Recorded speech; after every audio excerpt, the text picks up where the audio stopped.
Welcome back to episode 31 of the Daily Entrepreneur. I'm Josh. I'm here with Jack and James. And today we got some awesome topics for you guys, starting off with Sam Bankman-Fried was finally arrested in Bahamas today. And he, has been accused of pretty much fraud and just losing billions of dollars for all of their customers and clients. What do you guys think about this and him finally being caught? I just want to know why he decided to flee to the Bahamas. Why wouldn't you go somewhere a little bit more exclusive, off the grid, where it's kind of harder to find? The Bahamas is a lot closer to where I feel like you could get investigated by the FBI. But that's kind of irrelevant to it. I just think in general, it's like, hey, hopefully justice serves him. But I wonder how long before he's found dead in prison. That's all I'm going to say. Yeah, it'll be really interesting because obviously that there's a lot of back end on him being one of the biggest donors to one of the political parties. Also, just there's stuff coming out that the way that he was running FTX just was not professional, playing video games during board meetings with investors. Also, just apparently FTX was running their accounting through QuickBooks as a almost $1 trillion company. That's just atrocious. Billions of dollars. It's Multi-billion dollar company. QuickBooks, bro. What the heck is going on over there? So I'm just curious, you're the CEO, but what the heck is the rest of the team thinking here? I think the entire executive team was all in on it too, meaning that they just also were in the unprofessional manner, just group of friends that were just living in the Bahamas. I mean, the company had $400 million invested into it in a particular round. $300 million of that went straight to Sam Bankman-Fried, which is just why is the CEO taking that big of a cut from the investment money? Yeah. It makes absolutely no sense. I think I'll just wrap it up with this, is that it doesn't sound like a bunch of friends to me. It sounds like a bunch of frauds. Oh, wow. Banger quote. Well, anyways, to move on, Amazon is coming out with a new social media platform that trying to rival TikTok called Inspire. Essentially, they want to create the TikTok version of product markets and shopping. They want to add a tab on their shopping app that basically resembles TikTok and videos around different products. And what the whole goal of this is to be as addicting as TikTok to get consumers to buy. And eventually, the algorithm over time is only going to show you products that they know you want or maybe even before you want. So what are your guys' thoughts on this? I think that this is a huge move for digital marketing and in particular branded marketing and just marketing various products through content, because not only is it going to be on the platform where people are going to shop, but if they see a particular product that they like in a video, it's like, hey, there you go. It's this easy pipeline to get sales for brands and customers. So I think, again, though, I think the more creative that people can get, those are the people that are going to crush it on that type of platform. I got to be honest. You're scrolling TikTok, right? What's the first thing you do as soon as you see that sponsored tag at the bottom? I swipe. I don't even watch the ads on TikTok. Yeah. It's terrible. Well, what's actually kind of interesting is one of my old roommates, Nick, was a big investor in Wish.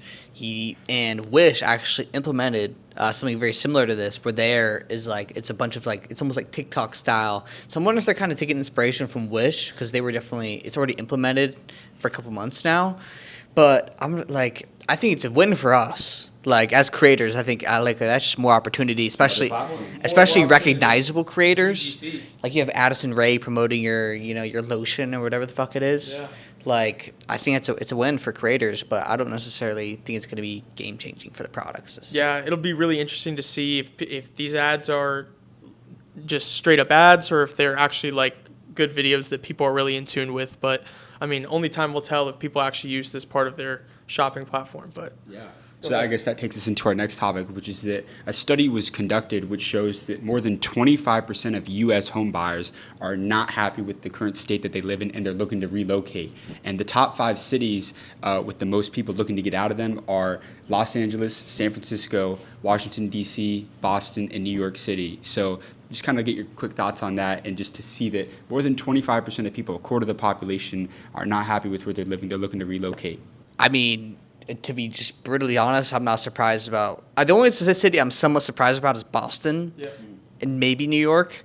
But the only reason I say even maybe New York is because, the regulations of all those places are just terrible, man. Right, and we also think, and the reason why Boston is there's all those big cities up north and on the West Coast, in general, was just the prices of housing and interest rates are just skyrocketing right now. The cost of living is just getting unbearable for a lot of people in these big cities, My sister lives in Seattle, and I was just you can't even get a home remotely close to the city for under $1 million.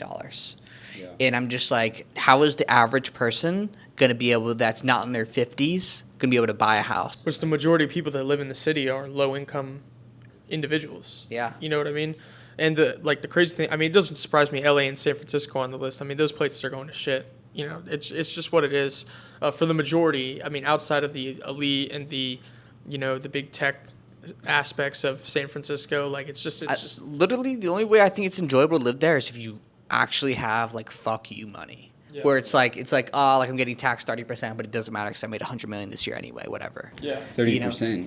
Yeah. What are you talking about? No, Yeah. so some of them, I think in New Some of York, those- some people are paying 60%. 40%, 40% federal, 30% state. Yeah. You know, like Which actually is interesting because the number one state that people are looking to relocate is actually Florida. So, people are looking to get out of all these, big Sunbelt cities. I think it comes down to the regulations. It doesn't surprise me about DC because you look at a townhome right outside of DC, it's worth $900K. It's probably gone up since I last been there because that was like a couple years ago. Probably been vandalized. I mean, I look at some of my friends, who live in Arlington, 2-bedroom apartment, like 2,800.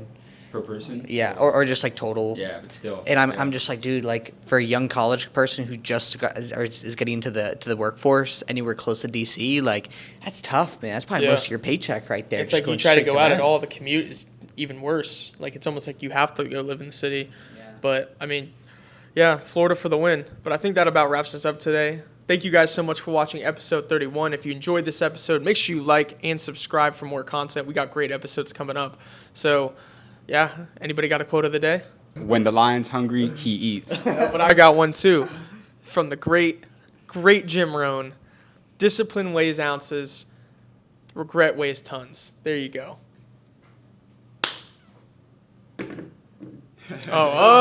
Oh. Have a good day.